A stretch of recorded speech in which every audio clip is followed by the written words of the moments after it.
Boa noite a todos. Vamos dar início à nossa quarta aula, né? Sobre o livro de Atos. É, Chega uma pergunta aqui para mim da Cristiane, né? Vou até ler ela aqui, às vezes na gravação não vai aparecer. A pergunta foi direcionada ao profeta, né? Mas profeta, em Atos, quando fala sobre a escolha de Matias, fala de sorte, sorteio. Em Josué, fala também sobre sorte chegar até Acã. Gostaria de entender melhor como era tirada essa sorte. Então, existe algumas explicações para isso, né? Porque a gente vai ver de repente no ponto de vista, né? O ponto de vista judaico tem o que o profeta Esdras falou, né? Sobre esse elemento de sorte. Tem relatos de pais da igreja que falam sobre palitos. E no meu ponto de vista, eu acredito que seja assim.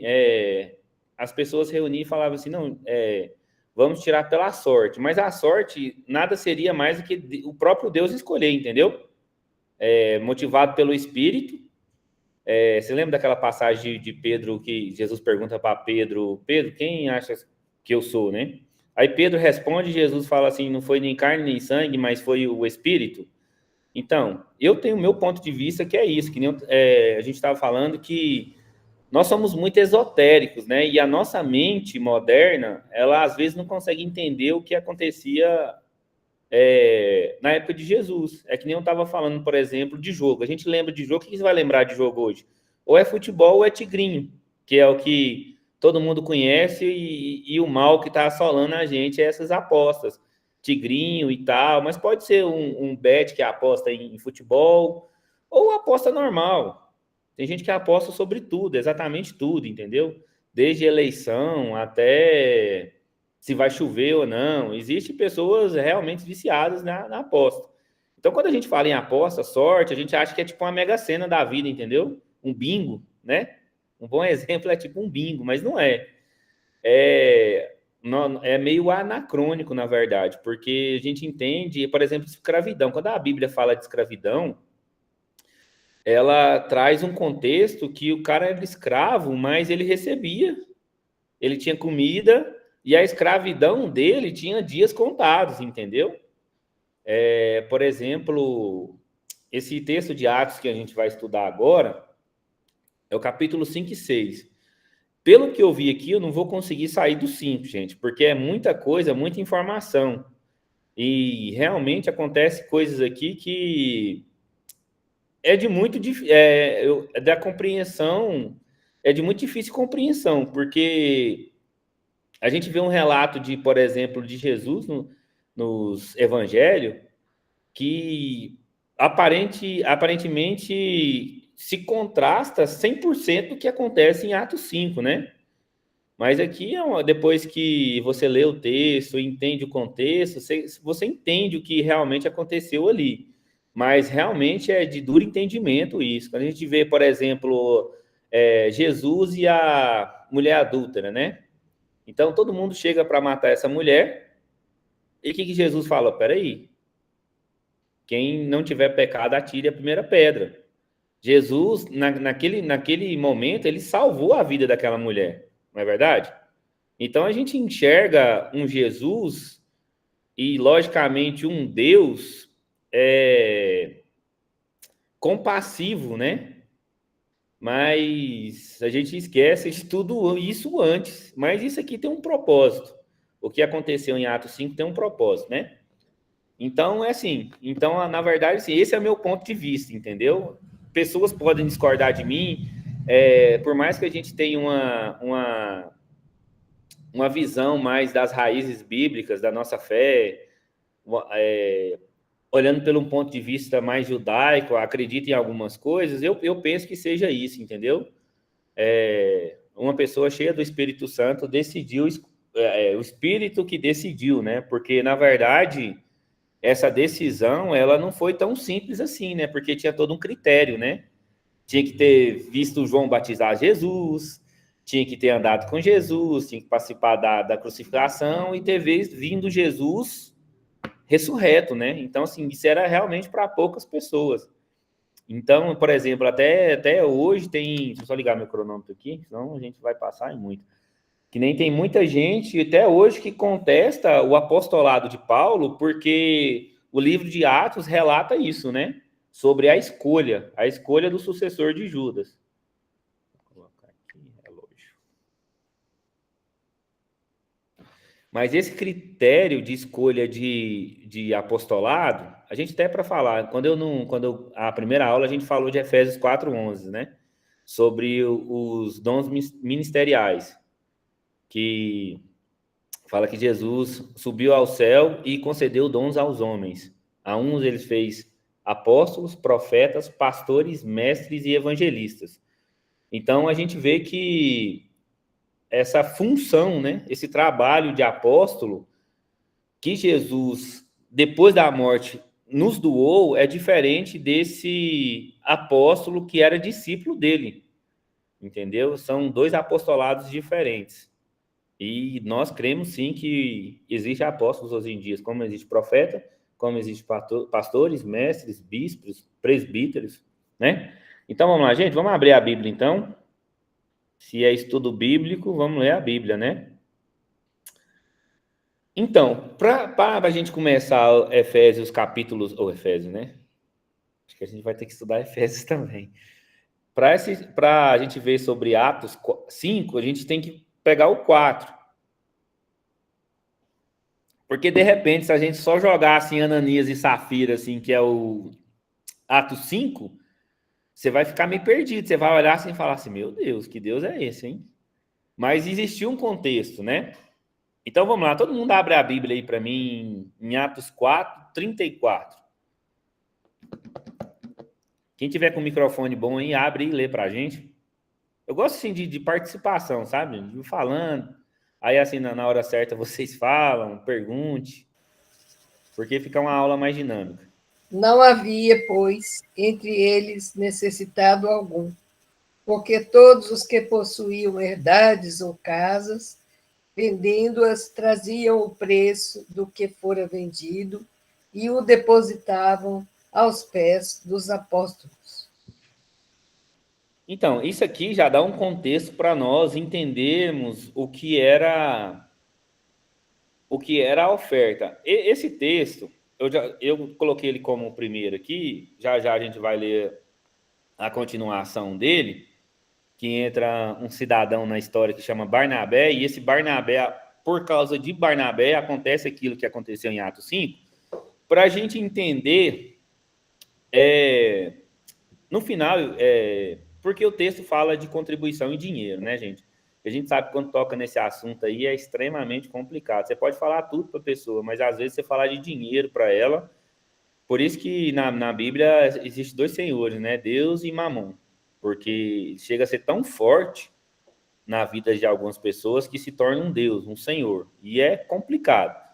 Eu quero só passar por cima desse texto para a gente ter uma compreensão do contexto, do que estava acontecendo, porque lá na frente eu quero voltar nele, eu quero dar tirar alguns minutos para a gente falar sobre dinheiro, né? Aqui, já deixar bem claro que ninguém vai pedir dinheiro e tal, mas para o nosso entendimento, como o dinheiro é visto e para que é o dinheiro, né? Porque a gente vê que tudo isso aqui que vai acontecer aqui é tudo motivado por dinheiro. A gente vê, por exemplo, que no livro de Atos, os discípulos, existia uma união, né? A gente vê lá em Atos 2, no derramamento do Espírito, e era muita gente, de pessoas de línguas diferentes, todos judeus, é claro, né? Mas de línguas diferentes, às vezes com ideias diferentes, mas todo mundo unido por um propósito, né? Então, todos ali eram unidos por um propósito. E quando a gente vê, por exemplo, que 35, né? Eu quero trazer um ponto aqui sobre o mesmo versículo. A Bíblia é tão incrível que a gente vê um versículo, a gente consegue falar coisas diferentes do mesmo versículo, mas com o mesmo ensinamento. Por exemplo, o 34. Não havia uma só pessoa necessitada entre eles. Gente, isso é forte demais. Já parou para ler isso aqui? Vamos ler de novo, para você entender o que está escrito aqui. É palavra de Deus, então a gente tem como objeto de fé que não é uma mentira. não havia uma só pessoa necessitada entre eles, pois os que possuíam terras ou casas as vendiam e traziam o dinheiro da venda e os depositava aos pés dos apóstolos. Por suas vezes, repartia conforme a necessidade de cada um. Gente, quando a gente vai ler esse texto aqui, nós conseguimos entender aqui como é que era o processo, essa parte social dos primeiros discípulos, né? E qual que era o intuito disso? De cuidar dos necessitados, né? Hoje, quando a gente vai falar de necessitados, a gente tem que tomar cuidado para não cair num ponto político, né? Porque é tudo que eles querem, mas muito antes dessa discussão política de hoje em dia existir, nós, discípulos de Yeshua, já praticávamos isso. Então, por exemplo, eu quero dar um exemplo aqui, por exemplo, vou fazer uma pergunta aqui. Pode abrir o microfone e responder quem quiser ou escrever no chat. Por que a cidade de Sodoma e Gomorra foi destruída? Por que também? Alguém sabe? Pode responder, gente. Pode interagir. Por causa dos impostos? Não, eu não vou falar conforme as palavras bíblicas, mas é porque não praticava a caridade, não ajudava os necessitados. Parabéns. Exatamente isso. Abre lá em Ezequiel 16:49. Porque quando a gente fala de Sodoma e Gomorra, a gente só lembra daqueles pecados na área sexual e tal. Mas, na verdade, Ezequiel fala o seguinte, ó. E essa foi a malignidade da tua irmã Sodoma. Suas filhas eram arrogantes, tiveram fartura de alimento e viviam sem a maior preocupação. Não ajudava os pobres nem os necessitados. Por acaso já tinha ouvido falar que um dos motivos de Sodoma e Gomorra ser destruída é porque ela não ajudava os necessitados? E eu vou mais além, eu lembrei de uma coisa aqui agora, que eu nem coloquei aqui, mas é uma parábola de Jesus. Gente, as parábolas de Jesus são maravilhosas. Eu na igreja sábado eu falei sobre a parábola do Senhor e o jantar, né? Do Senhor que vai servir um jantar e convida os seus servos, e os seus servos, por alguns motivos, não vão, mas eu não quero falar sobre ela. Mas Jesus conta uma parábola que, para mim, é uma das mais enigmáticas que tem. Alguém sabe falar qual que é relacionado a esse assunto? O rico e Lázaro. Isso, exatamente. Qual que era o pecado do rico, gente? Qual que era o pecado do rico? Lázaro, manda aí pra gente, qual que era o pecado do rico? Eu estou fazendo assim que ele era mão, ó. Isso. O pecado do rico não era ajudar Lázaro. Que a Bíblia fala que Lázaro ficava na porta ali da casa, do palácio dele, e não ajudou. Agora você tem noção do quão isso é importante para o reino de Deus. Às vezes a gente fica brigando por causa de perfumaria, né? Na primeira aula eu falei sobre arminianismo e calvinismo. Às vezes nós paramos em brigar com isso e o principal da nossa função nós não fazemos. Se eu for lembrar de toda hora que eu olho aqui, porque está escrito aqui, eu lembro de uma coisa. Por exemplo, Jesus, quando fala, né, que não tem parte com ele, mas Jesus fala que estava com ele e eles o negaram, mas estava como? Eu tive que comer e você não me deu, passei frio, você entendeu? É muita coisa que você só vai lembrando assim, ó, destravando a cabeça e lembrando sobre isso. Então, Ezequiel fala que a destruição de Sodoma e Gomorra foi porque não ajudava os necessitados. Então, que a gente entende nisso aqui, que isso é o papel da igreja, meus irmãos. É ajudar o estrangeiro, órfão e viúva. Basicamente isso. Às vezes que a gente acha que o papel da igreja é fazer um culto bonito, é ter uma estrutura legal. E eu não estou falando que isso é ruim, claro que não, porque uma coisa não tem nada a ver com a outra, mas o papel principal de nós, como discípulos de Jesus, é proclamar o reino de Deus. E essa proclamação do reino de Deus, ela vem também através da ajuda. Não só de você dá as boas novas, né? Porque o evangelho nada mais é do que a boa nova, a notícia da salvação, aquilo que para nós era proibido ou era exclusivo para um povo, agora é exclusivo, agora se tornou algo aberto para todos, que essa é a notícia do evangelho, né? Das boas novas. Isso é uma obrigação para nós. Isso é um mandamento. Isso é uma lei. Você pode chamar isso é um princípio. Você pode usar o eufemismo que você quiser, mas tudo traz para a mesma coisa. Então, assim, quando a gente fala de obra social, para a igreja é quase um tabu. Porque quando nós vamos falar de obra social, a gente lembra de quê? Briga política. A esquerda, a direita. A direita, os caras da direita não gostam de fazer obra social. A esquerda foi lá e abraçou essa pauta. A pauta do agora a palavra travou. Mas a pauta de identidade e a pauta social. Porque parece que no mundo de hoje só quem faz caridade é a esquerda. Mas não é isso. A gente vê pelo texto bíblico que não é e nunca foi. Eles acharam... Por que eles acharam esse nicho? Porque nós, como cristãos, paramos de fazer isso. Às vezes, nós ficamos preocupados em construir grandes catedrais, grandes impérios, tendo um mendigo na sua rua passando fome, você não ajuda. Você sabe de algum necessitado que você poderia ajudar e não ajuda. E Tiago fala, deixa bem claro, se você pode fazer o bem e você não faz o bem, você está pecando. Então, Lucas nos traz isso muito forte, porque Lucas podia relatar muitas e outras coisas. Vocês não concordam? Por que essas palavras foram escolhidas para ser um texto sagrado e para o nosso entendimento como palavra de Deus? Existe um motivo, não é claro? Não é óbvio isso? Então, a gente entende que Deus leva muito em conta isso aí. É uma coisa assim que inegociável para Deus. A parte social do evangelho.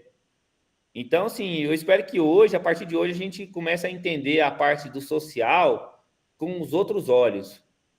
Não é nada político, não tem nada a ver com esquerda ou ser direita, porque eu, particularmente, me enxergo num ponto político à direita. Se existe cristão à esquerda, tudo bem, hoje você é livre para ser qualquer coisa, mas eu não consigo ver como um cristão pode se comportar à esquerda de acordo com os dogmas, né? Vamos usar uma palavra bem cristã, né? Os dogmas que a esquerda produz. Mas tudo bem, isso aí é um assunto para outra aula. Então a gente entende que a função social da igreja ela é extremamente importante, ela é um mandamento, ela é um princípio, ela é uma lei, você escolhe o nome, como eu disse. Então, assim, a gente vê que os primeiros discípulos praticavam isso. Mas, quando a gente lê também o livro de Atos, a gente entende que eles acreditavam que a volta de Jesus era iminente. Então, às vezes, do modo egoísta da gente olhar o texto de hoje, a gente entende que eles venderam tudo e doaram tudo porque achavam que Jesus ia voltar na outra semana, né? Às vezes, é esse o entendimento, mas não tem nada a ver. Geralmente é uma parte ruim de nós que tenta pensar isso para nos poupar de nos fazer também. Mas vamos. Olha que a gente tem 15 minutos aqui, nós não chegou nem nos 5 ainda, que é a nossa aula de hoje. Porque se nós não passar por isso aqui, a gente não entende. Vamos lá, 36, Atos 4, 36. E entra ele, que vai ser o pivô do acontecimento de Atos 5, mas sem culpa nenhuma. Eu vou ler para ser mais rápido. Então, José, um levita natural de Chipre, que a quem os apóstolos deram o sobrenome de Barnabé, que significa filho da consolação. Sendo proprietário de um campo, vendendo, trouxe o dinheiro da venda e colocou junto aos pés dos apóstolos. A pergunta que a gente faz quando lê o texto, né? Por que Lucas trouxe essa história, né? E por que Barnabé? Porque a Bíblia relata que todos os discípulos faziam isso, né? Mas isso aí é uma coisa que nós não iremos descobrir. Mas nós sabemos que é importante, porque Lucas queria passar uma mensagem muito importante, e a gente enxerga essa mensagem de um jeito, mas, na verdade, nós tínhamos que entender essa mensagem de outra forma. E eu vou tentar passar ela para vocês aqui agora. Vamos lá. Atos 5:1. Eu vou ler aqui todo o texto, né? Que vai ser o foco da nossa aula de hoje, para a gente depois dissecar parte por parte aqui. Entretantomente, um homem chamado Ananias, com sua esposa Safira, também vendeu uma propriedade, mas ele reteve, presta atenção nessa palavra, reteve, parte do dinheiro da venda para si. Tendo conhecimento disso, sua esposa, né? E disso também sua esposa, desculpa, eu li errado. Ele levou a parte restante e a depositou aos pés dos apóstolos. Então indagou Pedro: Ananias, por que permitiste que Satanás enchesse o teu coração, induzindo-te a mentir ao Espírito Santo, para que ficasses com a parte do valor do terreno? Mantendo contigo, porventura não continuaria teu? E vendido, não estaria todo o dinheiro em teu poder? Como pudesse mentir que tais ideias dominassem a tua vontade? Não foi homens que mentisses, não foi a homens que mentisses, mas contra Deus. Ao ouvir a admoestação de Ananias, caiu morto. Então, grande temor tomou conta de todos os que souberam do que havia acontecido. E alguns jovens tomaram a iniciativa de cobri-lo, carregaram para fora e o sepultaram. Cerca de 3 horas mais tarde entrou sua esposa, sem saber o que havia se passado, e Pedro a questionou, dizendo: vendestes por este preço aquelas terras? Ela confirmou: sim, por este preço. Então Pedro a repreendeu: porque vós entraste de acordo para tentar o Espírito do Senhor? Eis que estão à porta os pés do que sepultaram teu marido. A eles o levarão também. Naquele mesmo instante, ela caiu morta aos pés de Pedro. Então aqueles jovens a enterraram e colocaram a morta, levaram na sepultura, sepultaram ao lado do seu marido. E grande temor se apoderou de toda a igreja e de todos aqueles que ouviram falar sobre esses acontecimentos. Gente, agora imagina a situação dessa num culto, né? O profeta está lá, termina a exposição do texto dele e tal, fala: gente, vamos ofertar agora. Traz aquilo que está no seu coração. Imagina se isso acontecesse hoje em dia. Imagina a cena na sua igreja. Você já parou para imaginar isso? Gente, isso aqui não é alegórico, né? Nós sabemos que a Bíblia, ela trata de algumas alegorias e algumas coisas, acontecimentos reais. Isso aqui é um acontecimento real. Agora imagina isso aí na sua igreja. E antes de a gente começar a dissecar esse texto, eu quero dizer que esse texto é um texto muito difícil para muita gente. Muita gente. As pessoas denominam assim, né? Às vezes quem não gosta. Mas vocês já viram falar do pessoal da hipergraça? Sim. Por exemplo, um Vitor Azevedo. Os caras, eles anulam quase 80% da Bíblia, né? Primeiro, eles creem numa teologia da substituição. Se eu não me engano, o Léo falou sobre isso, ou foi o Ronaldo, sobre a teologia da substituição. Vocês sabem o que é a teologia da substituição? Falando assim, basicamente, é que a igreja substitui Israel, né? E a gente vê que isso não é verdade. Por exemplo, em Romanos 11, Paulo quebra isso. E quebra, assim, com todas as letras. Não tem margem para dúvida sobre isso. Mas é engraçado que a teologia da substituição, sabe aonde que ela nasceu e que época que ela nasceu?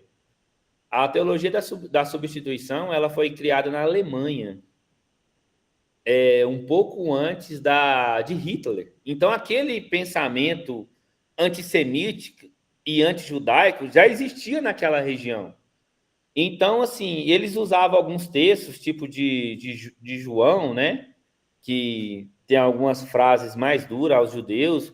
Então, eles acreditavam o seguinte, que o discurso deles é o seguinte: nós odiamos os judeus porque os judeus matou o nosso Senhor. Basicamente era isso. Só que uma lida rápida na Bíblia, a gente descobre que os judeus não mataram Jesus. Quem foi que matou Jesus, gente? Abre o microfone e fala. Quem foi que matou Jesus? Profeta, não. Quem foi que matou Jesus? Alguém se arrisca a dizer? Tem a O resposta povo! óbvia. Hã? O povo, uai! Érica, eu não consegui entender, me perdoa. Alguém entendeu o que ela falou e pode me repetir aqui? Eu falei que quem matou Jesus foi o povo. Isso. É mais ou menos. É assim, teoricamente, quem matou Jesus? Os romanos. É o seguinte, quem matou Jesus, quem que foi lá, crucificou, enfiou a estaca e tudo foi os romanos. Beleza. Mas a Bíblia nos diz que Jesus morreu por meu e por seu pecado. Então, assim, teoricamente, a gente entende que, na teoria, Jesus morreu para os romanos, que alguém tinha que pegar e matar ele, mas Jesus veio e se sacrificou por causa dos nossos pecados. Beleza, isso é ponto pacífico. Mas eles acreditavam, e já vinha com isso, é uma coisa diabólica, né? A gente vê que o povo de Israel foi perseguido desde o início e é até hoje. Então, você abre um jornal, qualquer jornal que você abre, você vai ver que tem uma guerra na fronteira deles lá, e pessoas odiando eles justamente por nada, por eles existir. Então, há um ódio a Israel simplesmente por eles existirem, né? Então é o seguinte, então eles acreditavam que os judeus mataram o Senhor, então por isso é nosso inimigo. Automaticamente, como eles mataram o Senhor, não tem parte conosco. Então nós agora somos a nova Israel. Você já viu falar, tem gente que fala, não, nós somos o novo Israel? Isso é a teologia da substituição. Então esse pessoal, e por que eles quando eles decidem adotar essa crença, eles têm que anular o Velho Testamento. Porque as promessas ali não foram feitas para o Brasil, não aparece o nome Brasil, é claro, né, que é anacrônico, mas não aparece o continente sul-americano. Às vezes a África aparece só aquela parte do Egito ali, Etiópia, né? Mas a gente vê que as promessas são para a terra de Israel. Até então, gente, a gente espera pela nova Jerusalém, não é a nova Nova York, não é a nova Paris, não, principalmente não é a nova Roma que vai descer, é a nova Jerusalém. Então as promessas estão todas direcionadas para lá. O microfone é aberto aí, tá? É o da Érica. Então, assim, então a gente entende que nós entendemos biblicamente que isso não tem como substituir Israel. Existem promessas específicas para aquele povo. E uma tarefa de casa, lê Romanos 11. Lê Romanos 11 que você vai entender o que eu falei. Então, assim, e quando Deus faz isso, que tem esse ato mais firme com Ananias e Safira, a gente fica perdido porque às vezes a gente não conhece a Bíblia. Porque quando você vai falar num termo mais juridiquês, né, houve precedente. O que é um precedente nesse termo juridiquês? É porque já existiu alguma coisa igual antes. Quando a gente abre, por exemplo, em Levíticos 10, 1, fala assim, ó, Nadab e Abiú. Quem conhece a história de Nadab e Abiú? Filhos de Arão, pegaram cada um o seu queimador de incenso, colocaram o incenso dentro, puseram fogo e apresentaram ao Senhor como oferta. Contudo, não fizeram isso de acordo com as leis de Deus. Por isso, ele não aceitou a oferta deles. De repente, partiu-se diante do Senhor uma labareda e os aniquilou, e pereceram ali mesmo onde estavam. Gente, então isso não era novo para ninguém. Oferta errada e morte. Tudo na mesma sequência, entendeu? Só que a história continua, né? Alguém ali falou de Acã. Vamos lá, Josué 7:1. Entretanto, os israelitas foram infiéis com relação ao Herém, anátema, ao que foram consagrados à destruição. Acã, filho de Carmim, neto de Zabadi, bisneto de Zerá, da tribo de Judá. Apossou-se de algum objeto que estava sobre anátema, e por isso a ira de Yahvé acendeu contra ele, contra Israel. A gente vê que, eu não coloquei a continuação do texto aqui, mas o texto fala que Deus o matou também, porque ele, qual foi a palavra aqui? Apossou-se. E quando a gente vê na tradução da Septuaginta, né, que é o Velho Testamento em grego, é a mesma palavra que Lucas usou lá com Ananias e Safira. Então, assim, gente, isso existiu um precedente, né? Então, não foi uma coisa assim, de repente, que Deus, de repente, decidiu matar duas pessoas porque mentiram a respeito de uma oferta. Mas existe muito mais coisa nisso aí do que a gente está vendo, obviamente, né? Qual que foi a pergunta que se faz, geralmente, é assim, gente, se eu não der dízimo e se eu não der a oferta, eu vou morrer? É que nem eu falei, por exemplo, a imagem do culto. Imagina você no culto, né? Aí o pregador vai lá e fala, gente, você que pegou seu Bolsa Família, você podia, Deus está pedindo para você doar seu Bolsa Família, vamos jogar uma coisa para todo mundo entender. Pegar o seu Bolsa Família de modo integral e doar para a gente fazer uma obra social em uma periferia, por exemplo. Aí você vai lá e seu Bolsa Família, sei lá, R$400, você lá tira 150 e doa e fala que doou tudo.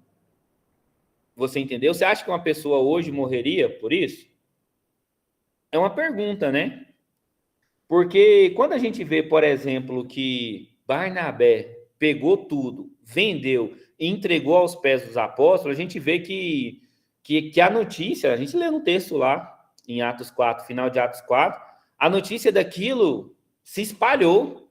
Então, Barnabé quase que virou uma celebridade. E, de repente, Ananias e Safira decidem também receber essa glória, receber esse louvor. Só que ele estava com a intenção errada. E o pior que isso, eles fizeram isso fingindo que foi divinamente inspirado. E esse foi o problema. Quando você faz uma coisa, você está mentindo que foi Deus. É a mesma coisa falar assim, ó, gente, Deus me falou que alguém de vocês aí vai me dar uma caixa de chocolate, mas Deus não falou nada. Eu estou usando o nome de Deus como se fosse divinamente inspirado, você entendeu? Para alguma coisa, para tirar uma coisa de benefício próprio. Então, a raiz do problema foi essa. Eles agindo como divinamente inspirados, que como se Deus tivesse mandado eles vender tudo e colocar ao pé do apóstolo, e não colocaram.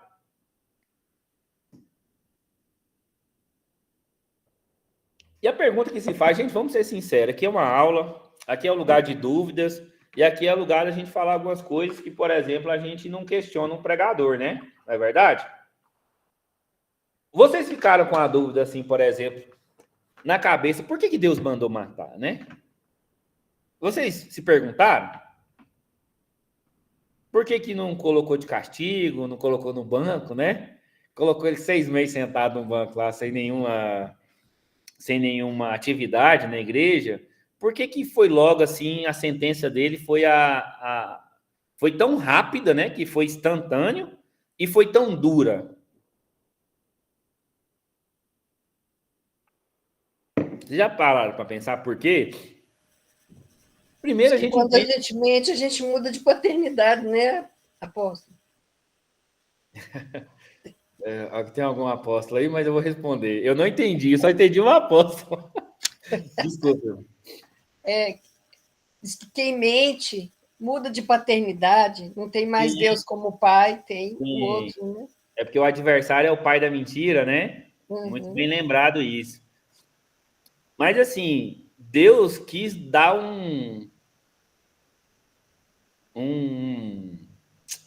qual seria a palavra certa, né? Pra gente não... Deus quis dar um recado, gente. Foi isso. Primeiro a gente entendeu quem que é Deus, né? Deus é o autor da vida. Então, sim, é inquestionável. Deus dá a vida para quem ele quer e tira de quem ele quer. Deus não carece de dar explicações para a gente. Algumas coisas são... Lembra de Paulo lá em Romanos 11, hein? Qual que é o final de Romanos 11, que virou a música, que aquele texto lá é maravilhoso.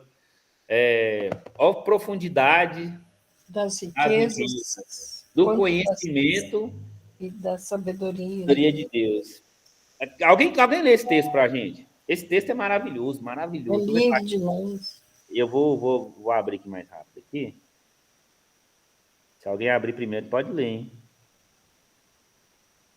Aquilo fala muito sobre Deus, gente.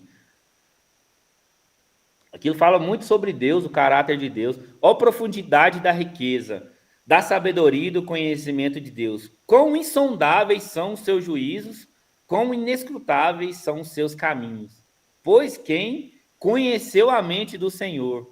Quem se tornou seu conselheiro? Aqui tem até um sinal de interrogação, uma pergunta. Quem se tornou seu conselheiro? A quem primeiro lhe deu alguma coisa para que ele recompensasse? Portanto, por ele, para ele, são todas as coisas. A ele a glória perpetuamente. Amém. Primeira coisa, Paulo está falando de quem aqui, gente? É de Jesus? Não, Paulo está falando de Deus. Aqui na minha Bíblia até aparece assim, ó, hino de oração a Deus. Então a gente vai tirar só o versículo 34. A quem conheceu a mente do Senhor? Então a gente tem que entender assim, Deus tem dessas coisas. Por exemplo, por que Deus proibiu o povo de Israel? Vou tirar. Vou reformular a minha frase. Por que Deus proibiu os seus seguidores de comer, por exemplo, carne de porco? Por quê, gente? Tem alguma explicação assim plausível para isso? Eu vou mais além, hein? Nós vamos estudar isso em Atos 15. Por que Deus nos proíbe de comer sangue? O sangue é a vida, né? Isso. Às vezes, pode ser. Mas por quê? Por que Deus nos proíbe comer comida consagrada? Isso é proibição. Para nós, para o cristão, isso é uma proibição. Não tem meio termo. Cristão não pode comer comida com sangue. As outras coisas você pode questionar se sim ou não. Agora, carne com sangue é vedado. Comida consagrada também. Isso é vedado para nós. Comida de Cosme e Damião, comida de barraquinha de Santo Antônio. Isso aí é vedado. Isso aí é uma lei. Então, a gente entende que Deus é assim, gente. Ele faz o que ele quer, desfaz o que ele quer e não deve satisfação a ninguém. E ele é autor da vida e ele dá e ele tira. Mas nós sabemos que Deus ali deu um recado. E o texto mesmo fala que gerou o quê? Entre a sociedade, entre os discípulos, um temor. Então ali gerou um temor sobre aquilo que aconteceu. E só que o questionamento, gente, não é porque... Aí, tá vendo como é que a gente viaja na maionese, né? Que a gente quer entender Deus, quer entender por que Deus matou, sendo que esse texto, na verdade, ele está aqui para a gente refletir qual é a do nosso coração. O problema aqui não é Deus que matou, o problema aqui foi o que Ananias fez, o que era o sentimento do coração dele. Entendeu? Porque é o seguinte, é um tempo da gente parar e refletir e pensar assim, Deus, será que o que eu estou fazendo aqui não é igual a Ananias e Safira? Gente, isso é uma reflexão para nós hoje. Será que a sua oferta, o que você faz, não tem você não tem a mesma intenção de Ananias e Safira? De querer aparecer para os seus irmãos? Às vezes a oferta que você dá, qual que é o intento do seu coração quando você faz a oferta? Quando você faz algum serviço na sua igreja, qual que é o intento do seu coração? Essa é a reflexão desse texto para nós, não porque Deus mata e deixa de matar, Isso aí não é do nosso departamento, não é da nossa alçada. O da nossa alçada é entender por quê. É pedir e falar assim, Deus, tenha misericórdia de mim. Que se esse é um sentimento que habita em mim, que o Senhor tire. Que o Senhor me ajude a eliminar da minha vida. Porque essa é a questão. Não é que você deu muito, você deu pouco, mas a intenção de ter dado. Qual era a intenção? De realmente ajudar quem precisa, de realmente fazer a obra de Deus, ou é porque eu quero aparecer? Vocês entenderam, gente? Qual é a questão de tudo isso de Ananias e Safira? Então, toda vez que você escutar Ananias e Safira, você não vai se questionar por que Deus o matou instantaneamente, mas você vai questionar por que você está fazendo o que você está fazendo, por que da sua oferta, por que do seu trabalho. Você lembra na primeira aula a gente falou de trabalho, avodar? O prestar o culto é trabalho. Qual que é a motivação do meu coração quando eu vou para a igreja? É realmente para prestar um culto a Deus ou para mostrar para as pessoas que eu sou crente e eu sou santão? Né? Escutei essa palavra hoje, eu gostei muito. Então, qual é a intenção? Deus nos dá um recado e gerou todo um temor sobre os discípulos. Qual era a intenção do coração? Então, toda vez que a gente lembrar desse texto de Ananias e Safira, que fique esse questionamento, né, gente? Por quê? Qual que é a intenção do meu coração? Porque agora eu quero falar de uma coisa que é muito difícil para os cristãos, entendeu? É muito difícil para muita gente, já foi muito difícil para mim, mas com a misericórdia de Deus a gente foi entendendo como é que as coisas funcionam e essas coisas destravam a vida da gente, né? Mas quando a gente vê tudo isso, né? Deixa eu só ver o que eu anotei aqui. Então, gente, eu queria falar sobre um texto aqui, mas vai ser para o final. Então, quando a gente fala de... O texto fala de dinheiro, basicamente de dinheiro. Então, a gente não tem como fugir disso. E hoje, como funciona essa contribuição para a gente? Gente, eu não quero falar sobre doutrina, se é a doutrina da sua igreja, se é sobre isso ou se não é, isso você tem que conversar com o seu pastor, com o seu líder. Aqui é um curso de teologia. Então, a gente vai falar sobre teologia. Entendeu? A gente vai falar sobre alguns assuntos legais e outros nem tanto, né? Mas a gente tem que pegar por completo. Se o texto fala sobre dinheiro, a gente tem que falar sobre dinheiro, sobre contribuição. Alguém aqui acredita... Aqui ninguém está para julgar ninguém, aqui eu quero escutar a sua opinião e entender o que você pensa. Às vezes você pode mudar a minha ideia também, entendeu? A gente sabe quem que convence é quem? O Espírito de Deus, não é? O Espírito de Deus que convence. Então, alguém acredita que, por exemplo, que o dízimo não é válido para a igreja? Não é uma coisa neotestamentária? Tem alguém aqui que não acredita? Pode mandar no chat. Ou se você acredita que é válido, pode colocar aí também.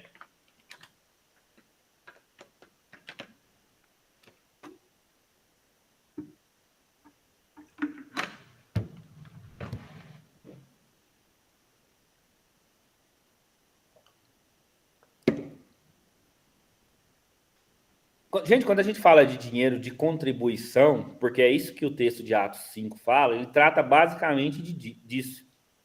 E é um texto muito difícil, como eu falei. Qual que era a visão de Jesus? Quem que é o nosso maior exemplo? Não é Jesus? Não é Yeshua? Como é que Jesus via o dízimo? Alguém acha aqui que Jesus era contra o dízimo? Porque era uma obra da lei?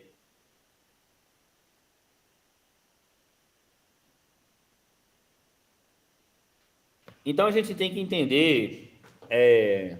existe uma grande discussão, né, discussão do que é lei, o que é só para os judeus, o que é só para o povo de Israel e o que é para a igreja, para nós, gentios.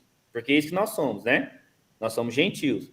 Nós somos aquele que Paulo, em Romanos 11, diz que nós fomos enxertados, né? Na oliveira. Nós somos aquele jambuzeiro bravo, essa é a palavra que ele usa. Nós somos o jambuzeiro bravo que é enxertado na oliveira verdadeira.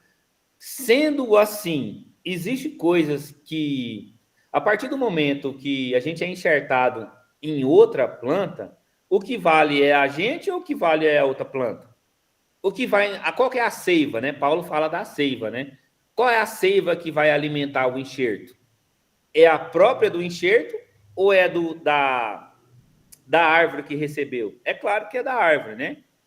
Então, quando a gente vê isso, a gente se questiona a respeito de leis, mandamentos, princípios. Isso tudo é eufemismo, né? Você troca de nome, porque às vezes tem muita gente que fala princípio, né? Eu gosto muito de um cara que ele fala princípios milenares. Mas, na verdade, é lei, né? Porque às vezes você falar lei fica muito pesado e há um preconceito sobre isso. Mas, na verdade, existem algumas leis que são vigentes do Velho Testamento. Ninguém nunca as revogou. Por exemplo, vamos falar de uma revogada? Circuncisão. A gente entende que os gentios não têm que se circuncidar, mas os judeus sim, porque lá é um mandamento perpétuo, né? Então a gente vê que a circuncisão é um mandamento, é uma lei que é abolida para nós, gentio. Mas, por exemplo, como Jesus viu o dízimo? Jesus viu o dízimo como uma lei vigente. É só ler Mateus 23, 23. Lá tem a opinião de Jesus sobre o dízimo. E a gente entende que, de fato, o dízimo é um mandamento do Velho Testamento. Mas não existe nenhum texto neotestamentário que o revoga. Não existe, gente. Então é o seguinte, você não pode dar, você pode discordar, mas você não tem nenhum texto bíblico que vai revogar a continuidade do dízimo no Novo Testamento. O que a gente entende é o seguinte, quando a gente fala de dízimo, de dinheiro, sábado eu falei na igreja o seguinte, gente, eu sou meio radical em algumas coisas, outras nem tanto, né? Mas, sim, eu sou meio radical em algumas coisas. Eu não gosto nem muito de ficar tirando a oferta lá na igreja, não, falando sobre a oferta, porque às vezes a gente ofende as pessoas. Tomara que você não seja um ofendido hoje, né? Isso eu estou falando de você, no seu contexto, na sua igreja. Estou falando nada daqui. Isso aqui a gente está para aprender a palavra de Deus. Esse curso é gratuito, né? De graça recebemos, esse aqui de graça a gente fornece. É claro que tem coisas que pessoas estudam, faz todo um processo para aprender, e mais do que justo é você contribuir com essa pessoa também. Mas vamos lá, vamos ao seguinte. Agora, eu falei na igreja justamente isso. Gente, você que vem na igreja, tem um ventinho gelado lá, tem uma água gelada, tem uma luz, tem um microfone bom, tem um som bom. Você entendeu? Então, tem tudo lá. Se você não tem a consciência de... Estou falando nem de dízimo e oferta, hein? Se você não tem a consciência de contribuir com isso, isso não é nenhum pecado, gente. Isso aí é um mau caráter. Você é um mau caráter. Desculpa. Essa é a minha opinião. Você pode discordar ou não. Você pode apresentar um argumento aqui. Você está livre. Mas se você vai para a igreja, você não faz nenhum tipo de contribuição, você é pior do que os incrédulos. Porque quem que não conhece um monte de gente que vai na igreja, que não é crente, não professa a nossa fé, mas na hora do dízimo e oferta. Quantas pessoas você conhece que é do mundo de fora, que patrocina alguém e que manda dinheiro para a igreja? Como é que você me explica isso? Como é que uma pessoa chega ao ponto de congregar, falar que é discípulo de Yeshua, que aceitou a fé em Jesus e não participa da contribuição? Por acaso o dinheiro não faz parte da sua vida? Por acaso o dinheiro é o senhor da sua vida? Para muita gente é. Quando a gente fala de dízimo e oferta, você vê que tem gente que dá até aquela torcida assim, né? Fala, nossa, você pode falar de tudo, de todos os pecados, mas falou de dinheiro, a pessoa chega e se retorce. Então é o seguinte, e falando de dinheiro, a gente sabe que dízimo, de acordo com Malaquias 3:10, o dízimo é para manutenção do templo. Em Deuteronômio 3:10 também fala que é sobre ajuda social. Então, assim, gente, lá, por exemplo, nossa igreja é alugado. Ainda não temos um templo próprio. Temos aluguel, temos água, temos energia, temos manutenção, temos muitas coisas lá. Então, assim, eu não consigo entender uma pessoa que se diz crente, que vai para a igreja e não conseguir contribuir. Aí a pessoa fala assim, gente, aí o que foi estipulado? Gente, olha a cabeça de Deus, tanto que é genial. Estipulou um valor de 10%, não é um valor fixo. Você imagina que por exemplo, se fosse estipular um valor fixo, quão seria difícil para algumas pessoas e tão fácil seria para outras, né? Vamos estipular que o dízimo aí é R$300. A sua contribuição mensal é R$300. Gente, tem gente que R$300 não é nada. Literalmente nada. Agora tem gente que com R$300 é a despesa da semana inteira. Se você pega um salário mínimo de R$1.400 aí, 3 mais 3, 6, 6, 6, 12. Então, assim, é quase o dinheiro todo que a pessoa tem durante o mês. Então, esse sistema de contribuição que Deus instaurou, ele é muito justo. E se por acaso, gente, alguém achar que dízimo não é uma coisa neotestamentária, você pode achar isso, você pode achar o que quiser. A gente vai lá para o texto de Atos 4:36. Qual é a contribuição neotestamentária para os discípulos? Abre o microfone e alguém fala. O que os discípulos, o que Barnabé fez? A gente acabou de falar que Barnabé pegou tudo, gente. Pegou tudo, vendeu e entregou aos pés dos apóstolos. Beleza, se 10% você tá bom, então faça que nem os discípulos, como os primeiros discípulos, contribui com tudo. Se você acha que o esquema de 10% não é justo, não é bíblico, então faz que nem os primeiros discípulos, dê tudo. Porque quem não dá 10%, gente, vamos ser sinceros, não dá nada, né? Isso aí é avareza e a gente conhece bem como é que é isso. Então é isso. Então a gente já sabe que 10% é um valor justo e a gente sabe que em Atos 4:46 fala que a generosidade dos primeiros discípulos eram dar tudo, tinha que dar tudo. Então, assim, eu só peguei agora Atos 5:17 só para a gente entender uma coisa, que, por exemplo, a gente já saiu de Ananias e Safira, né? A gente já começa, por exemplo, Atos 5:17, 18, 19, fala, por exemplo, da inveja dos saduceus. Quem que eram os saduceus na época de Jesus?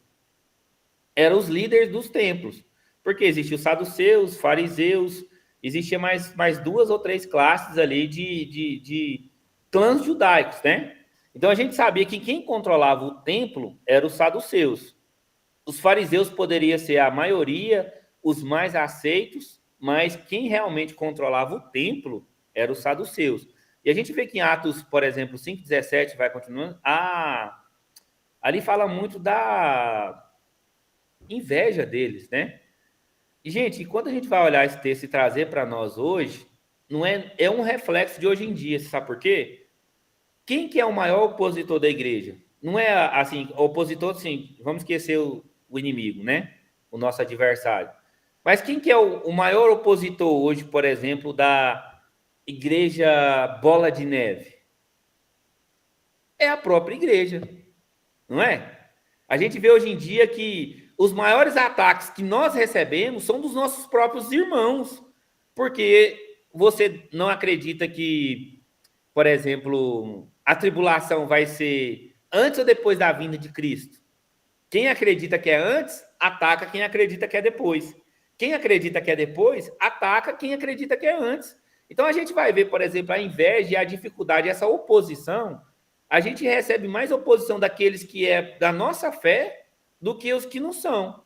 Então, quando a gente coloca, por exemplo, os saduceus e os fariseus, por ser judeus, mas eles tinham fé muito diferente.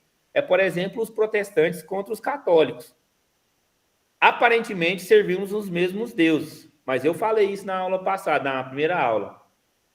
Nós não servimos os mesmos deuses. Quando a gente pega o pé da letra, o que é um culto católico romano e o que é um culto protestante, são 2 entidades diferentes. Eu não estou falando da paróquia na esquina da sua casa, porque o padre lá é gente boa demais, e isso é o que mais tem. Ou a freira, que você conhece, é muito piedosa, cuida de todo mundo, cuida do mendigo, cuida do órfão, cuida da viúva, beleza. Eles fazem isso mesmo, e eles são muito bons nisso. Mas a fé deles e a religião deles não é a nossa. Vamos pegar assim, eu consigo elencar assim, uns 10 itens de diferença, que é item salvífico. Não é nem questão de diferença teológica, de um acreditar que o dia do Senhor é sábado, outro é domingo. Se tu está na Bíblia, isso tudo é aceito, uma diferença teológica. Quando a gente pega, por exemplo, a teologia católica, ela é muito diferente. Isso eu estou falando assim, eu estou falando naquele católico comum, aquele que você conhece, que vai só na missa do galo, na missa, fica sem comer carne na sexta-feira da paixão. Não estou falando desse cara, estou falando de um católico convicto. Por exemplo, aqui na cidade, nós somos de Anápolis, Goiás, né? O maior canal católico do Brasil é de um cara aqui de Anápolis, sabe? Ele chama Santa Carona. Então, assim, eu gosto de acompanhar muito eles. Inclusive, até um dia eu estava numa loja de celular ali, topei com ele. Ele é um cara muito gente boa, mas por ali você entende, por exemplo, do que é o catolicismo romano, o que está escrito lá. Porque o que vale é o que está escrito, é que nem um contrato, gente. Se a gente faz uma combinação boca a boca aqui é uma coisa, mas se assinou lá, o que vale é o quê? É o que está escrito. Então, assim, a teologia católica ela é muito diferente, muito diferente. Você sabia, por exemplo, uma curiosidade aqui, que católico não pode comer carne dia de sexta-feira? Não é só sexta-feira da paixão, não, gente. É toda sexta-feira. Então, quando você come carne na sexta-feira, um católico, ele está em pecado. Aí ele pode fazer alguma coisa lá e revogar isso, entendeu? Eu esqueci o nome que eles usam. Mas comer carne na sexta-feira é pecado para católico. E isso está no concílio deles. Eu só vou terminar aqui, Rosane, para a gente já ir para as perguntas, que já tem 51 minutos. Então é isso. Então, Atos 5,17 fala da inveja, né, dos saduceus contra os discípulos de Jesus. É isso que a gente vê hoje. Então, assim, a maior oposição você vai ver abrir um canal de teologia, por exemplo, no YouTube, você vai ver que o cara não vai falar da doutrina dele, ele vai atacar a outra. Porque os fulanos acreditam isso e eu não acredito isso. Então, gente, eu acho que não vai dar para continuar mais, então eu só quero parar com em Atos 5 também fala sobre o conselho de Gamaliel, que é muito importante. Se for de Deus, continua. Se for do homem, não vai. E a gente vê que aquilo não era do homem, né? Se chegou até nós, essa boa notícia chegou até nós hoje, depois de, sei lá, mais de 2000 anos, a gente vê que aquilo realmente é uma coisa de Deus. Às vezes chegou meio atravessado para a gente, né? A gente tem que olhar mais fundo, algumas coisas não são como dizem, são muitas coisas, na verdade. Um dia a gente pode ter que nem eu coloquei lá no grupo, gente, resenha, às vezes que a gente está acostumado a falar resenha, mas é uma conversa, né? Na verdade, a resenha que a gente tinha daquele livro chamava Clube do Livro. Era a tarefa de casa, cada um lê 2, 3 capítulos, e naquele dia a pessoa que era responsável explicava e abria para pergunta, que é muito bom. Isso aqui nem a gente está fazendo com o livro de Atos. Gente, então é isso. Basicamente é isso. Um resumo. Agora pode começar as perguntas. Alguma coisa que você não entendeu, alguma coisa que você entende diferente, quer compartilhar com a gente também, aqui é o local. Rosiane, pode mandar aí.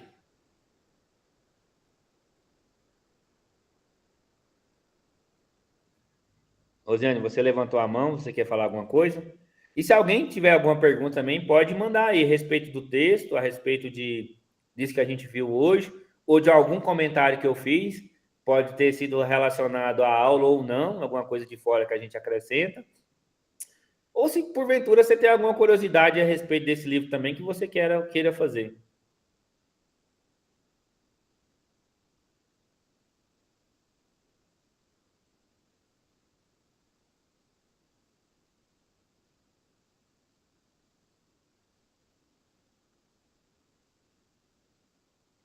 Tá um silêncio aqui, né, gente? Então ninguém... Rapaz, essa aula foi boa demais, que ninguém ficou com dúvida.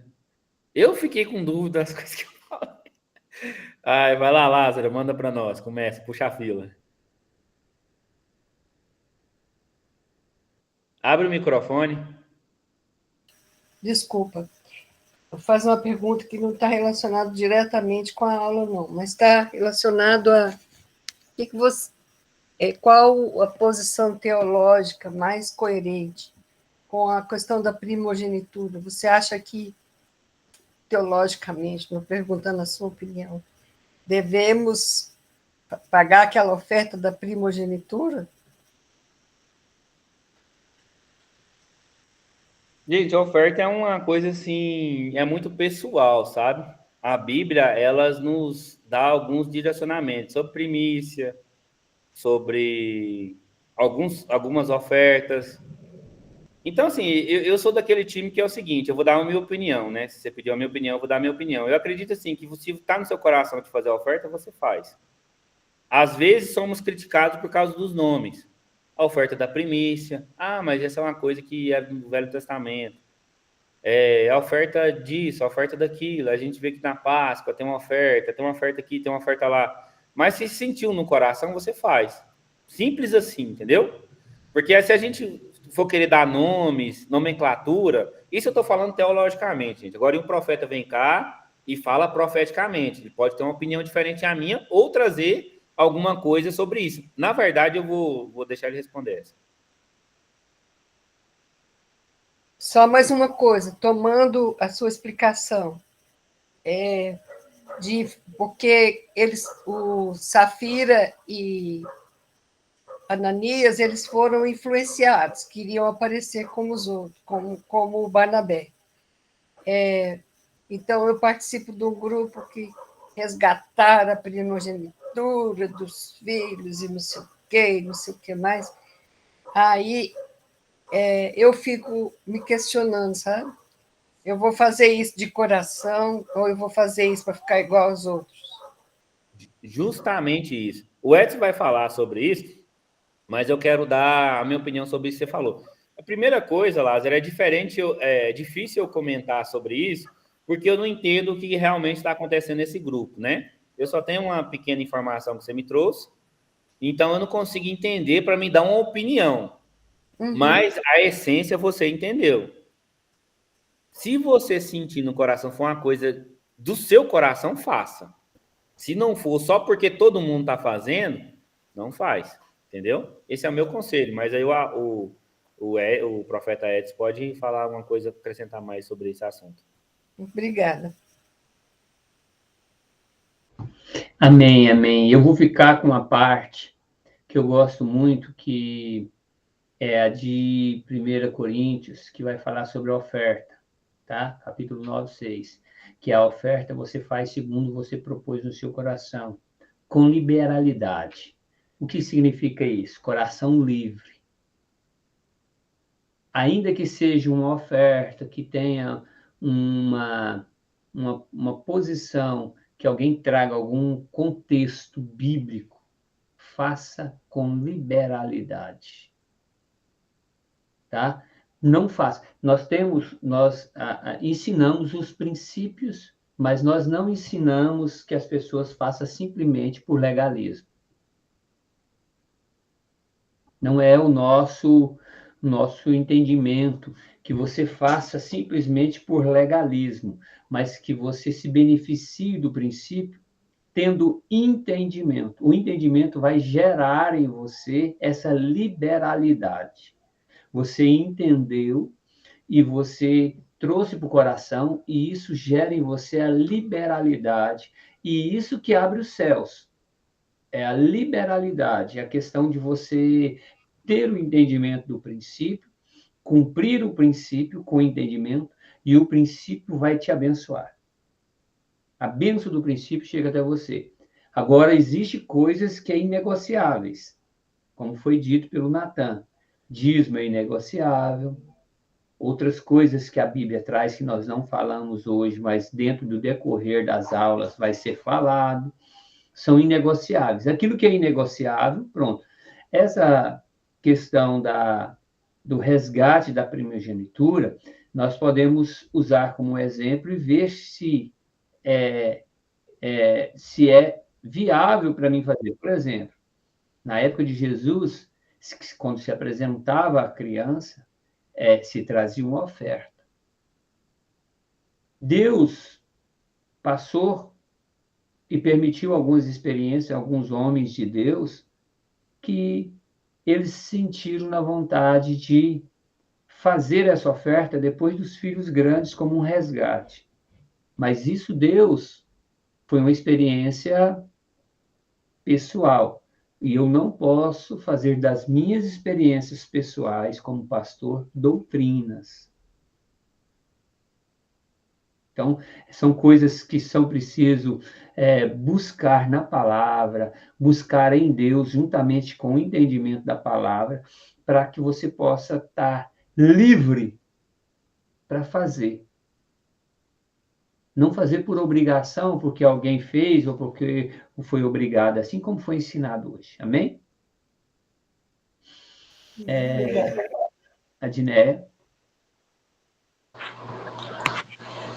Profeta, então o dízimo é uma lei. Essa oferta é bíblico também? Seria uma lei ou não? Na verdade, não é uma lei, né? O dízimo é um mandamento. E esse Sim. mandamento precisa ser cumprido. Tá? Agora, só um minuto que eu vou fechar seu áudio que está dando interferência. É porque a gente ouve assim, dízimos e ofertas. Então a oferta não é bíblica, não é um mandamento.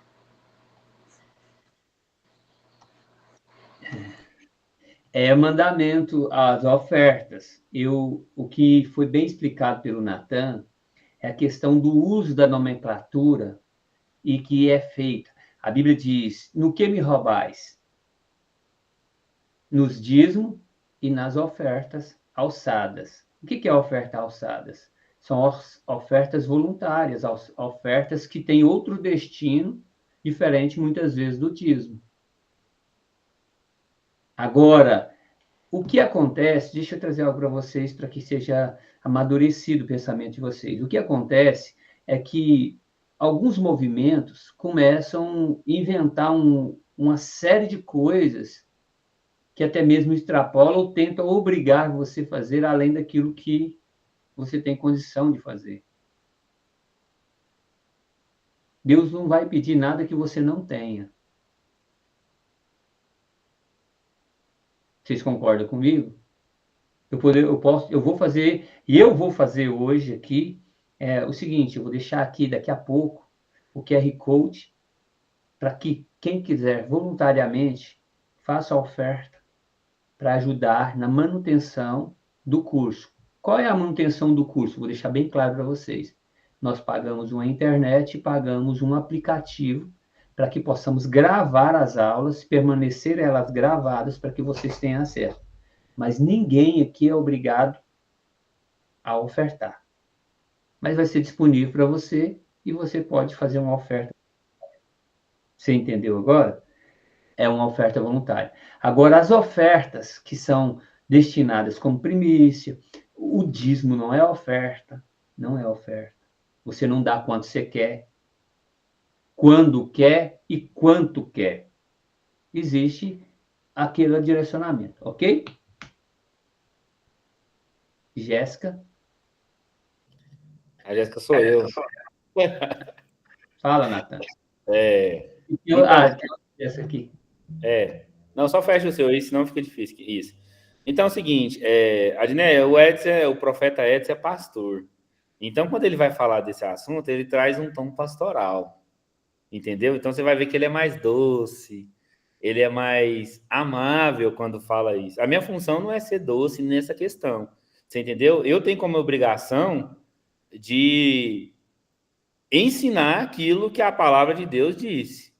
Então, se a Bíblia diz, presta atenção, os ladrões herdarão o reino de Deus? E se a Bíblia fala que quem não dizima está roubando a Deus, essa pessoa é um? Então não vou falar mais nada, eu vou deixar só isso, para você entender. Isso não é eu que estou falando, agora, se eu não me engano, é Miqueias, Malaquias que fala, né? Então é o seguinte, então é isso, é basicamente isso. É que nem aquilo que eu te falei, nomenclaturas, dízimo, lei, mandamento, princípio, é tudo eufemismo. É uma maneira suave de você falar a lei, porque hoje é quase um crime dentro do meio gospel você falar de lei, né, gente? Mas, tipo assim, quando você fala da lei, você está anulando a graça, mas uma coisa não tem nada a ver com a outra. Porque o contrário de lei é desordem, não é graça.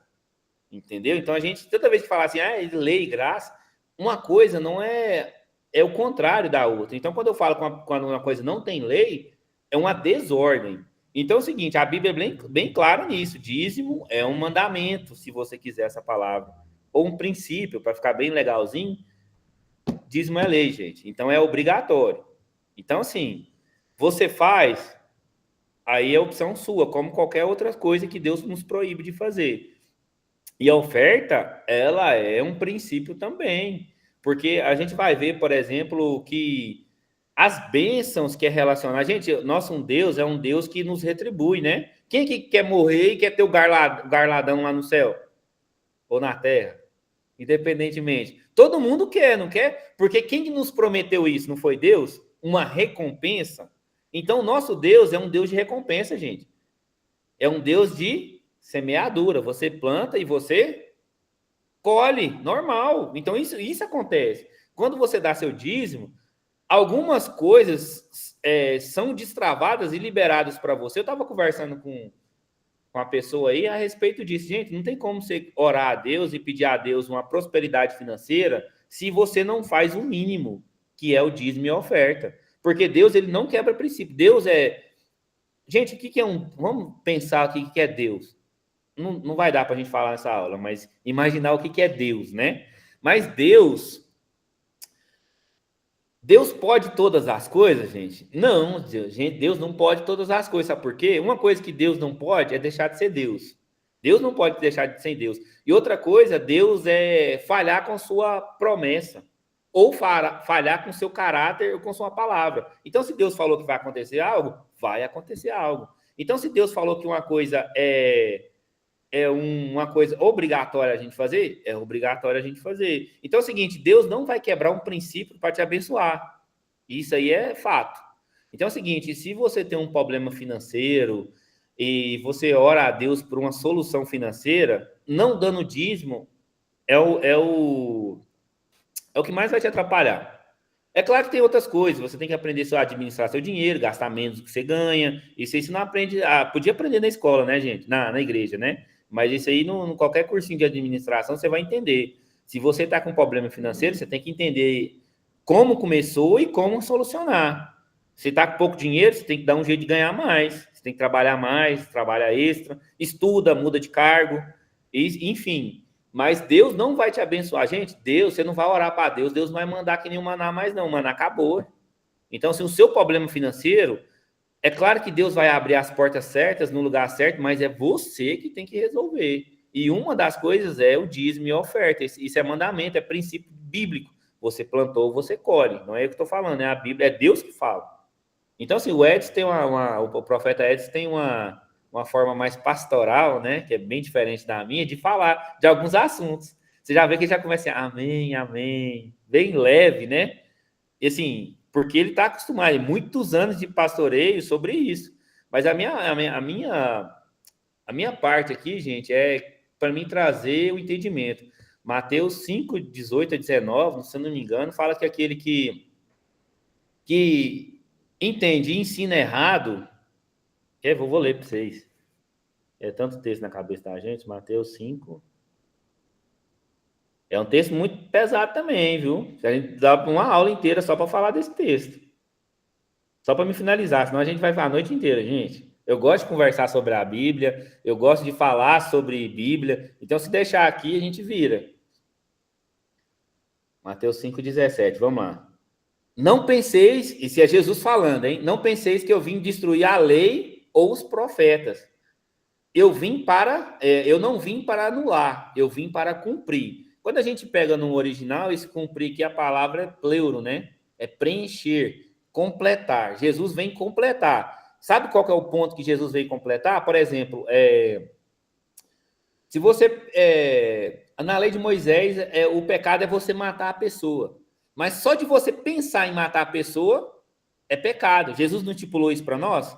Então, ele veio completar a lei de Moisés. Então, é isso que ele está querendo dizer aqui. 18. Com toda certeza vos afirmo que, se os céus e a terra passarem, nem o i ou mínimo traço se omitirá da lei até que tudo se cumpra. Gente, Jesus é categórico. Ó, até passar os céus e a terra, nenhum traço da lei vai ser omitido. Quem está falando isso aqui, gente? É Jesus. Vamos para o 19. Qualquer, pois, que violar um destes menores mandamentos, assim os ensinar aos homens será chamado menor no reino de Deus. Eu falei para vocês que dava uma aula inteirinha sobre esses 3 versículos aqui. Porque quando Jesus fala assim, ser o menor no reino de Deus, gente, não é que você vai ser o menor lá num hipotético céu, não. O que é um reino? Não é tudo aquilo que um rei domina? Não é verdade? Então, se o rei domina... E quem é que manda pessoas para o inferno? Não é Deus? Então, o inferno faz parte do reino de Deus. Então, o menor no reino de Deus não é você ser um série B na classificação do céu, não. É você ir para o inferno. Então, que fala aqui, ó, qualquer um deles que violar qualquer dos menores mandamentos e ensinar, então meu papel é ensinar. Eu não posso ensinar alguma coisa errada para vocês, porque eu vou ser julgado por isso. Eu vou ser responsável por isso. Então é o seguinte, a minha opinião, biblicamente, sobre dízimo e oferta, que é mandamento e é vigente para nós, e é sininhos polêmicos e é salvífico. Porque se Deus fala que os ladrões não entrarão no reino dos céus, e a Bíblia fala que quem não dizima está roubando, você pode ter uma opinião contrária à minha, e a gente pode até, assim, falar mais sobre esse assunto depois. Mas isso é o que eu penso, gente, essa é a minha opinião. Biblicamente, é claro. Profeta, então é isso. Amém. Amém, pessoal. Mais alguma pergunta? Ficou bem claro, né? Gente, eu convidei o profeta Ronaldo para estar conosco, mas teve um empecilho. Ele não pôde estar, tá? Mas eu queria que, se todos pudessem abrir as câmeras, eu quero liberar uma palavra profética para a vida da Cristiane. Quero liberar uma palavra, e você que está aí, se você abrir a câmera, pode ser que Deus me dê alguma palavra em relação à sua vida. Para Cristiano, eu queria falar que Deus me mostrou uma palavra. Como você foi ministrada semana passada, Deus já havia me mostrado algo que é uma palavra chamada novidade de vida. E o Ronaldo liberava uma palavra para você e Deus ministrava o meu coração ao seu respeito. E eu quero deixar para você aqui essa palavra, novidade de vida. É um tempo qual Deus está te levando a um posicionamento no qual vai gerar uma novidade de vida.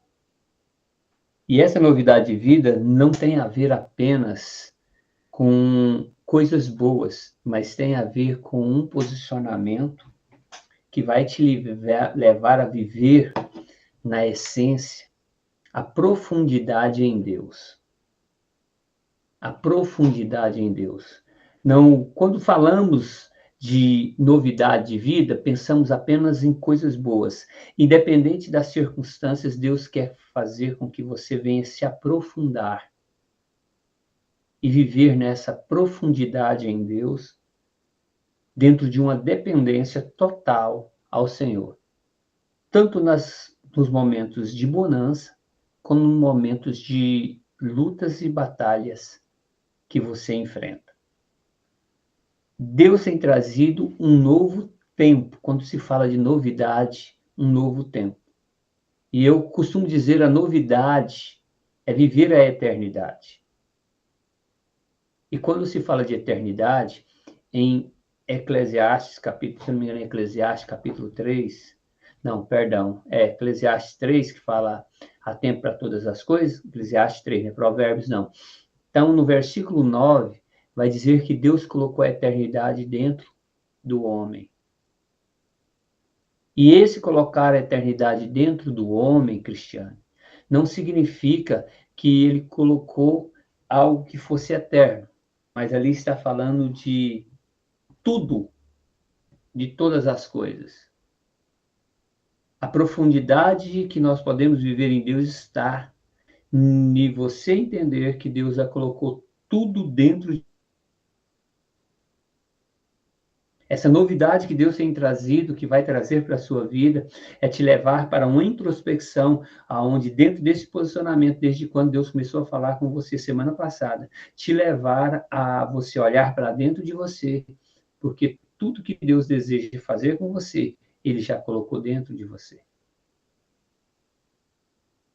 É um tempo de você viver essa novidade, em todos os aspectos, vivendo aquilo que Deus propôs para a sua vida. Amém? Que Deus te abençoe de uma forma especial. Rejane, eu vejo que você está em busca de uma coisa em Deus. Você tem esperado de Deus algo. Você tem tentado e tem esperado algo de Deus. E eu vejo que Deus não está longe de fazer algo na sua vida que você tem buscado. Mas uma coisa eu percebo, existem alguns momentos que você tem muita fé e alguns momentos que você tende a começar a não acreditar tanto nisso, que isso possa acontecer na sua vida. Mas Deus traz nesse dia dizendo para você o seguinte: fiel é aquele que te prometeu. Não é tempo de cochear entre dois pensamentos. Não é tempo de algumas situações ou circunstâncias fazer com que você retroceda ou que você se desfaleça por um momento ou outro na sua fé. Mas que você permaneça e continue andando segundo aquilo que Deus já te trouxe como revelação, para que faça uma fé inabalável, para que você viva o sobrenatural de Deus e aquilo que Deus tem falado com você. Você tem buscado isso em Deus? Você tem tido esse desejo no seu coração? Ou eu minto?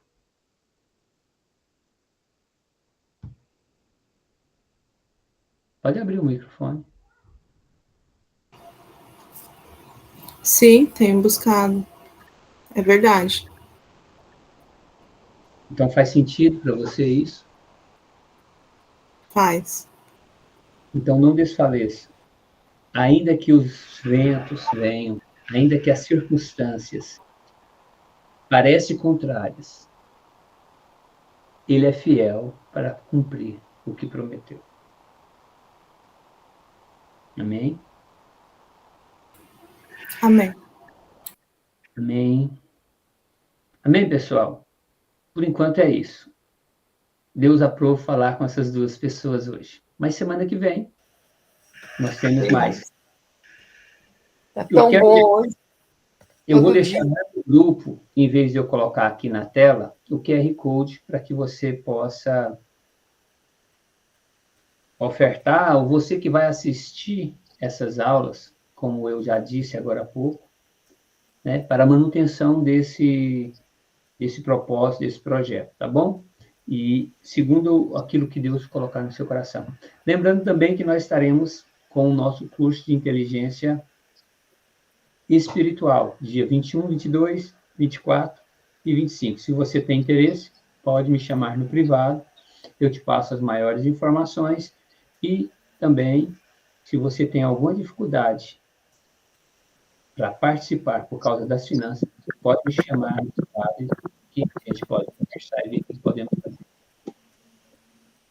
Profeta, coloca o Pix. Por favor, mais fácil. Corta e cola. Tá, A facilidade. Eu vou deixar o número do Pix lá e o QR Code para quem desejar.